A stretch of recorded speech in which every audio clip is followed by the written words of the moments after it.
Yo, what's up mga kapogi? For today's video, may dadayuhin tayong parisan dito sa Lingayen. Ito pala ang The Best Pares. Tara, at samahan nyo ako. So ito pala yung presyo ng kanilang mga pares mga kapogi. At meron din silang mga ibang sineserve dito mga kapogi. Meron silang burger steak, bangus sisig, at fried chicken. Tinaganda, puro only rice. Saan ka pa mga kapogi? At kasama ko pala dito si Derek Harvey ng It's a Production. So, habang hinihintay namin ang aming order, nag-video muna ako. Grabe, ang ganda dito mga kapogi. Yung feeling na parang nasa bahay ka lang at ang sarap ng simoy ng hangin. Plus makikita mo pa yung ganitong view. Diba? Nakaka-relax. So pagkalipas nga ng ilang minuto mga kapogi, ay sinerve na din yung order namin. Meron siyang egg, meron siyang chicharon bulaklak, chicharon baboy, yung balat. Tapos beef laman. Ito naman yung lechon pares namin. Meron siyang lechon kawali, overloaded ng beef laman. Tapos only rice pa rin. Wow.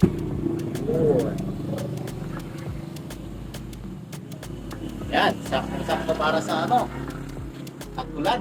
Tayong klaseng pares dito. Itong unang sinerve nila is, I think this is lechon kawali pares. So, pares siya na may lechon kawali na toppings.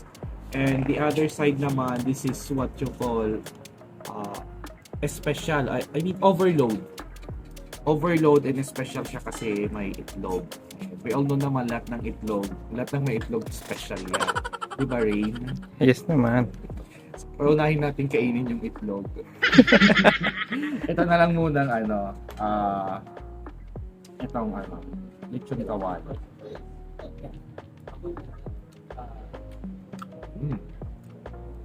Anong lasa? Masarap, syempre. Pag lechon kawali kasi, andun yung medyo crispy sa labas, pero juicy inside. So, ito naman,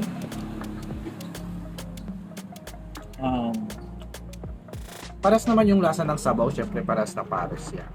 Ito naman, ito yung pinaka nila. So,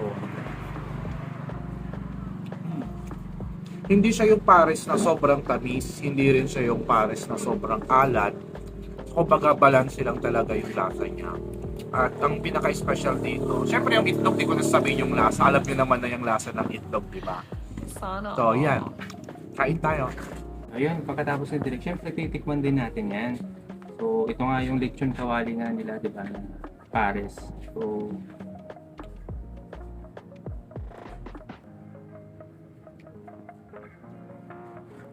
grabe. Ang yung juicy ng lechon kawali. Kung sakto yung pagkakaluto.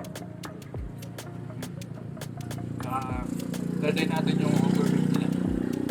O, try mo yung itlog. Itlog na ako, sir. Okay. O, mama yung itlog naman.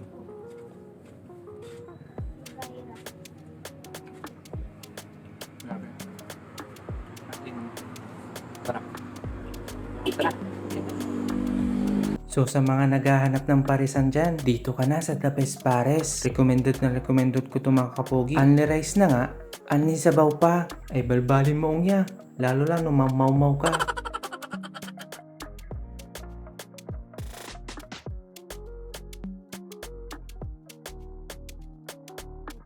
Ang gusto ko lang dito mga kapogi, sabaw pa lang, ulam na. Siyempre, extra rice pa yan. At pansin ko lang dito mga kapogi, sulit na sulit ang serving nila. Alam mo naman yung kanin, no? Daig pa mang inasal.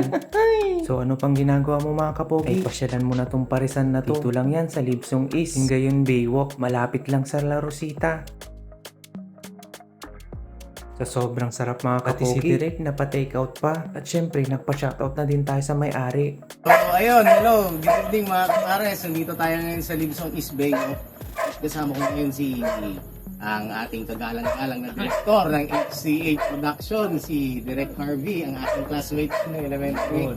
And also, blessed na blessed ako ngayong gabi dahil hindi lang si Derek ang kasama ko rin si Sir Ray, ang ating proud vlogger ng Pangasinan. Ayan, Big Pride. So, yun po. Sana po, katulad po ng pagsuporta nila sa akin, sana mapasyalan nyo rin po ako dito sa Baywalk at matry yung aking pares, overload and lechon pares. So, ayun, nag-take out po sila na gusto nila. Thank you so much, Direk and Sir Ray. Ayun, so, God bless guys. Bye-bye.